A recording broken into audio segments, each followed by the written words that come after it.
Hi കൂട്ടുകാരെ, പുതിയൊരു വീഡിയോയിലേക്ക് എല്ലാവർക്കും സ്വാഗതം. അങ്ങനെ അമ്പിളി മദ്യപിച്ചിട്ട് നിന്ന് എണീക്കുകയാണ് കേട്ടോ. അപ്പോൾ ലച്ചുമോൾ ഇങ്ങനെ വിളിക്കുകയാണ്. അപ്പോൾ ലച്ചുമോളോട് പറയാണ്, ഇനി അച്ഛനെ വിളിക്കുക, എനിക്ക് കുറച്ച് നേരം കൂടി ഉറങ്ങണം. അപ്പോൾ രഘുവിനെ ചെന്ന് വിളിക്കണം കേട്ടോ ലച്ചു. ആ സമയം കുഞ്ഞിനോട് രഘു പറയാണ്, ഞാൻ കുറച്ച് നേരം കൂടി ഉറങ്ങട്ടെ, നീ അമ്മയെ വിളിക്കുക. അങ്ങനെ ലച്ചു അമ്മയെ വിളിക്കുകയാണ്. അപ്പോൾ രഘുവേട്ട മോള് വിളിക്കുന്നത്, എനിക്ക് ഉറങ്ങണം, രഘുവേട്ട ഒന്ന് മോൾക്ക് വേണ്ട സഹായങ്ങൾ ചെയ്തു കൊടുത്തേ എന്നൊക്കെയാണ് പറയാനേട്ടാ. അങ്ങനെ ലച്ചു നിർത്താതെ ഇങ്ങനെ വിളിച്ചു കൊണ്ടിരിക്കുകയാണ്. തുടരെ വിളിക്കുമ്പോൾ രഘു എണീക്കുകയാണ്. എന്താ മോൾക്ക് വേണ്ടത്?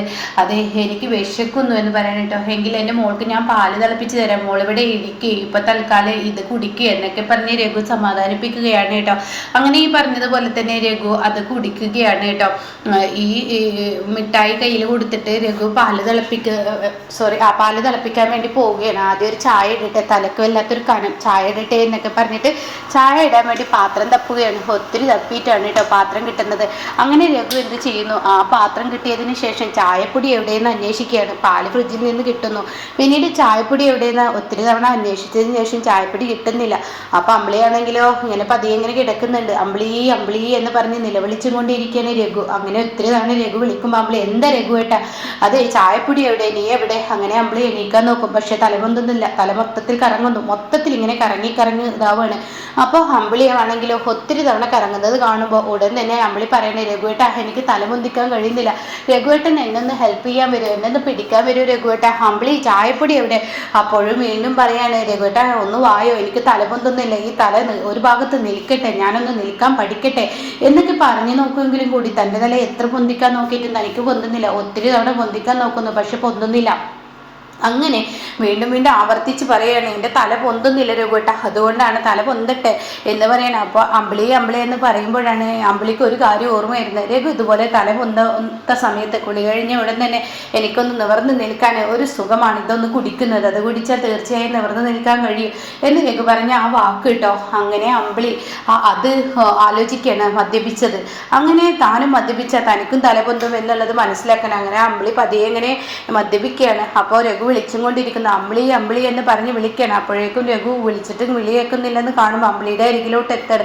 അപ്പോൾ അമ്പിളി ഇത് കുടിച്ചിരിക്കുകയാണ് കേട്ടോ. അപ്പോൾ അമ്പിളി കുടിച്ച് സെക്കൻഡുകൾ കഴിയുമ്പോഴേക്കും അമ്പിളിക്ക് എണീറ്റ് നിൽക്കാനുള്ള ആ ഒരു നട്ടിൽ കിട്ടുന്നു. അപ്പോൾ ഉടൻ തന്നെ അമ്പിളി പറയണേ, എൻ്റെ രഘുവേട്ടൻ പറഞ്ഞത് എത്ര ശരിയാണ്, ഈ ഒരു ഇത് കുടിച്ചപ്പോൾ എന്തൊരു നിവർന്ന് നിൽക്കാനാ കഴിയുന്നത്, എന്തൊരു സുഖമാണ്. വാ രഘുവേട്ട, നമുക്ക് രണ്ടുപേർക്കും കൂടിയിട്ട് പോയിട്ട് എന്താണ് കുഞ്ഞിന് ചായയോ പാലോ എന്താ ഉണ്ടാക്കാം, രഘുവേട്ടന് കൂടെ എൻ്റെ കൂടെ വരണം, അത്രയേ ഉള്ളൂ, രഘുവേട്ടൻ വാ എന്നൊക്കെ പറഞ്ഞ് വിളിക്കാൻ കേട്ടോ. അപ്പോൾ രഘു ഇങ്ങനെ മനസ്സുകൊണ്ട് ചിന്തിക്കുകയാണ്, ഈശ്വര ഇവളും കൂടി മദ്യപിച്ചു കഴിഞ്ഞാൽ തീർച്ചയായും തനിക്ക് മദ്യപിക്കാൻ പറ്റില്ല, അപ്പം അതിന് തടയിടണം, ഇവള് മദ്യപിക്കാൻ പറ്റത്തില്ല. അപ്പോൾ രഘുവേട്ടൻ കുടിക്കുന്നില്ലേ എന്നിങ്ങനെ രഘു പറയുമ്പോൾ, നീ കുടിക്കുന്നുണ്ടല്ലേ, ഇന്ന് എനിക്ക് വേണ്ട എന്ന് രഘു പറയുകയാണ്. അങ്ങനെ തൻ്റെ മകൾ അവിടെ ഇരിക്കുന്നുണ്ട്. ഇതേ നമ്മുടെ മോള് ഇതേ ഇരിക്കുന്ന ലച്ചുമോള്, അവൾ സന്തോഷവതിയായിരിക്കണം രഘുവേട്ട, അച്ഛനും അമ്മയും ഇതുപോലെ ആവണം, അതുകൊണ്ട് അവൾക്ക് സന്തോഷം കിട്ടേണ്ടേ, എൻ്റെ പൊന്നുമോളെ എന്നൊക്കെ പറഞ്ഞ് തൻ്റെ മോളെങ്ങനെ അമ്പിളി കൊഞ്ചിക്കുമ്പോൾ രഘുവിൻ്റെ ഉള്ളിൽ ടെൻഷനായി കേട്ടോ. ഭാര്യമാർ മദ്യപിച്ചാൽ തനിക്ക് മദ്യപിക്കാൻ സ്വസ്ഥത കിട്ടില്ലെന്ന് പറയുന്നത് കേട്ടിട്ടുണ്ട്. അപ്പോൾ അത് ആവർത്തിക്കാൻ പറ്റില്ല, ഇവള് മദ്യപിക്കരുത് എന്നുള്ള ആ നിലപാട് രഘു എടുക്കുകയാണ് കേട്ടോ. അങ്ങനെ രഘുവിനെ വരയിൽ നിർത്താനുള്ള ആ തീരുമാനം തന്നെ അമ്പിളി മുന്നോട്ട് പോകുമ്പോൾ കുടുംബമാകെ തകരുന്നത് രഘു ഇനി മനസ്സിലാക്കാൻ പോകുന്നതേ ഉള്ളൂ കേട്ടോ. എന്നാൽ ഈ സമയം സുശീലയാണ് കാണിക്കുന്നത്. സുശീല തൻ്റെ പത്രം എടുത്തിട്ട് ഇങ്ങനെ ഇരിക്കുകയാണ്. അയ്യോ പറയാനില്ല, താൻ എത്ര ഒളിച്ചോടാൻ ശ്രമിക്കുമ്പോഴും താൻ എത്ര മറച്ചു വെക്കാൻ ശ്രമിക്കുമ്പോഴും തൻ്റെ തലയിലോട്ട് തന്നെ വീണ്ടും കുരിശായി വീഴുന്ന ആ ഒരു രംഗത്തെക്കുറിച്ച് ആലോചിച്ച് സുശീല ആ പത്രത്തിൽ കണ്ട ആ പോസ്റ്റ് വല്ലാത്തൊരു വിറയലായി മാറിയിരിക്കുന്നു. തനിക്ക് നിൽക്കാനും ഇരിക്കാനും കഴിയുന്നില്ല, തൻ്റെ ദേഹമോ ആ സകല ഒരു വിറയിൽ തന്നെ തനിക്കൊരു സ്തംഭിച്ചതുപോലെ ആവുകയാണ്, തന്നെ ആരോ അവിടെ പിടിച്ചു നിർത്തുന്നത് പോലെ. അപ്പോഴാണ് സത്യൻ അങ്ങോട്ടേക്ക് കടന്നു വരുന്നത്. അമ്മേ എന്ന് പറഞ്ഞ് വിളിക്കുന്നുണ്ട്. പക്ഷേ സത്യൻ്റെ വാക്കുകൾക്ക് യാതൊരു വിലയും സുശീല നൽകുന്നില്ല. ഒത്തിരി തവണ വിളിച്ചിട്ടും സുശീല പ്രതികരിക്കുന്നില്ല. ഈ സമയം എൻ്റെ അമ്മ ഇത്രയും ഷോക്കിംഗ് ന്യൂസ് എന്താണ് ആ പത്രത്തിൽ കണ്ടിരിക്കുന്നത്, ഈ ലോകത്തൊന്നും അല്ലാതെ അമ്മ ഇരിക്കുന്നത് എന്താണ്, അമ്മയുടെ പ്രശ്നം എന്താ എന്നൊക്കെ ചോദിച്ച് പലവട്ടങ്ങളായി ചോദിക്കുമ്പോൾ അതിന് ഉത്തരം നൽകാൻ ഇവിടെ കഴിയുന്നില്ല സുശീലയ്ക്ക്. എന്താ അമ്മേ പത്രത്തിൽ ഇത്ര വല്ലാത്ത ഷോക്കിംഗ് ന്യൂസ്, എന്തോ ന്യൂസ് കണ്ടിട്ടുള്ള മരവിപ്പാണെന്ന് മനസ്സിലായി, എന്താണെങ്കിലും പറഞ്ഞോളൂ എന്ന് ആവർത്തിച്ച് പറയുമ്പോൾ സുശീല പറയാം, എന്തോന്ന് പത്രത്തിൽ എന്താണ് ഇത്ര ഉള്ളത്, ഞാൻ കുറച്ചു നേരം സ്വസ്ഥമായി പത്രം വായിക്കാനും നീ സമ്മതിക്കത്തില്ലേ എന്നൊക്കെ പറഞ്ഞ് സുശീല സുശീല നേർക്കങ്ങ് ചാടുമ്പോൾ എൻ്റെ പൊന്നമ്മ ഞാൻ കാര്യം ചോദിച്ചതല്ലേ, എന്താണ് പ്രശ്നം, പത്രത്തിൽ എന്താ, ഞാൻ നോക്കട്ടെ, ഇതിലൊന്നുമില്ല. അങ്ങനെ ഈ സത്യൻ ആ പത്രം മൊത്തം അങ്ങ് അടിച്ചു പെറുക്കുമ്പോഴാണ് അതിൽ കാണുന്നത്. അരിച്ചു പെറുക്കുന്ന സമയത്ത് അതിൽ ശേഖരൻ്റെ ന്യൂസ് കാണാണ്. അയ്യോയ്യോ, ഇയാളല്ല അമ്മേ അന്ന് നമ്മുടെ വീട്ടിൽ വന്നത്, ഇയാളല്ലേ അന്ന് വിച്ചുമോനെ തട്ടിയെടുക്കാൻ ശ്രമിച്ചത്, ഇയാളല്ലേ ഇവിടോട്ട് വന്നത്. അപ്പൊ ആക്സിഡന്റിന് ശേഷം ഇയാളുടെ ബന്ധുക്കളെ കിട്ടിയില്ലേ, എന്തായാലും നമ്മൾ ചെയ്ത ഉപകാരം അയാൾക്ക് ഒരു ഉപകാരം തന്നെ ആയി മാറി. ഈ വീട്ടിൽ നിന്ന് ഒഴിവാക്കാൻ ശ്രമിച്ചതാണെങ്കിൽ അയാളുടെ വേണ്ടപ്പെട്ട ബന്ധുക്കളെ അയാളെ കൊണ്ടുപോയില്ല, അത്ര മതി, എന്തായാലും ആശ്വാസം. ഇതെന്തിനാണ് നീ ആവശ്യമില്ലാത്ത കാര്യങ്ങളിൽ ഇടപെടുന്നത്? അപ്പോഴേക്കും സോനയും ഷ്യാമും അങ്ങോട്ടേക്ക് കടന്നു വരിക. അപ്പൊ സോനയും ഷ്യാമും എന്താ സത്യേട്ടാ, അതെ അന്ന് നമ്മുടെ വീട്ടിൽ വന്നില്ലേ ആ ആളിതാ ഈ പത്രത്തിൽ വന്നിരിക്കുന്നത്, അയാളുടെ ബന്ധുക്കളെ ഏറ്റെടുത്തു അത്രേ. അത് കേൾക്കുന്ന സോന പാവം ആ മനുഷ്യൻ പേടിയോടുകൂടി ഇങ്ങോട്ടേക്ക് കയറി വന്നതായിരിക്കും. ആ മനുഷ്യന്റെ ബന്ധുക്കളെ അന്വേഷിച്ചിട്ടായിരിക്കും ഒരുപക്ഷെ ഇങ്ങോട്ടേക്ക് വന്നത്.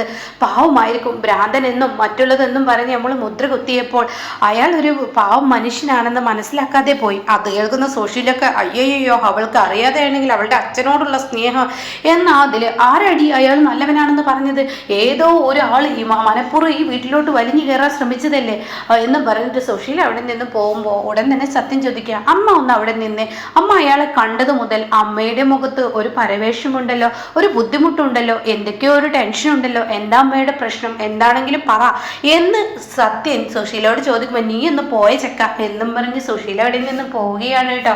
അങ്ങനെ താൻ അവിടെ നിന്ന് പോകുമ്പോൾ ഇതിലെന്തോ ഒരു ചുറ്റിക്കളി ഉണ്ടെന്ന് സത്യന് മനസ്സിലാവണം. സത്യൻ സോനയോട് പറയണേ, ഈ പത്രത്തിലെ ന്യൂസ് വരുമ്പോൾ അമ്മക്ക് ഒരു ഷോക്ക് ഉണ്ട്, ഇത് അമ്മ അറിയുന്ന ആളാണ്, അപ്പോൾ ഒരുപക്ഷെ ഈ ആളെ ഒരുപക്ഷെ ഇനിയിപ്പോൾ ഇന്ദ്രേട്ടനും അറിയുന്നുണ്ടാവും, ഇന്ദ്രേട്ടൻ ഈ ന്യൂസ് ഒന്ന് കാണിച്ചു കൊടുക്കാം, അതായിരിക്കും നല്ലത് എന്ന് പറഞ്ഞ് ഇന്ദ്രന്റെ മുന്നിലോട്ട് ഇവർ പോവുകയാണ്. അപ്പോഴാണെങ്കിലോ അനുപമയും ഇന്ദ്രനും കൂടി കുഞ്ഞിനെയും എടുത്ത് അവിടെ നിന്ന് പോവാനൊരുങ്ങാണ് കാര്യം ദാസങ്ങളുടെ വീട്ടിലോട്ട്. അങ്ങനെ ഇവരിങ്ങനെ അവിടെ നിന്ന് പോകുമ്പോൾ ഇന്ദ്രേട്ടാ ഒരു കാര്യം പറയാനുണ്ട് എന്ന് സത്യം പറയാം. അപ്പൊ സോനയും ഷ്യാമും കൂടെയുണ്ട്. എന്താ എന്താ പ്രശ്നം?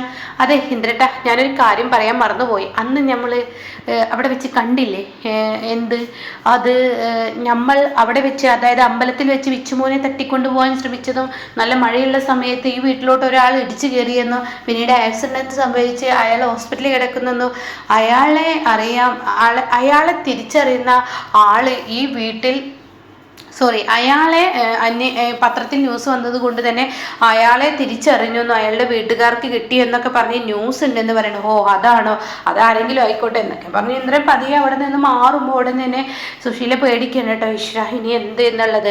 എന്തായാലും നല്ല കാര്യമല്ലേ, ആ ന്യൂസ് കൊണ്ട് അങ്ങനെ ഒരു ഉപകാരം ഉണ്ടായില്ലേ എന്നൊക്കെ ഇങ്ങനെ പറയുമ്പോൾ ഉടൻ തന്നെ അതല്ല ഇന്ദ്രേട്ടാ, വേറൊരു കാര്യം പറയാനുണ്ട്, ആ ന്യൂസും ഈ ആളും തമ്മിൽ ഒരു പ്രശ്നമുണ്ട് എന്നൊക്കെ പറഞ്ഞ് സംസാരം അങ്ങ് തുടരുമ്പോൾ സുശീല ജനലിനുള്ളിലൂടെ പേടിയോടുകൂടി നോക്കുകയാണ്.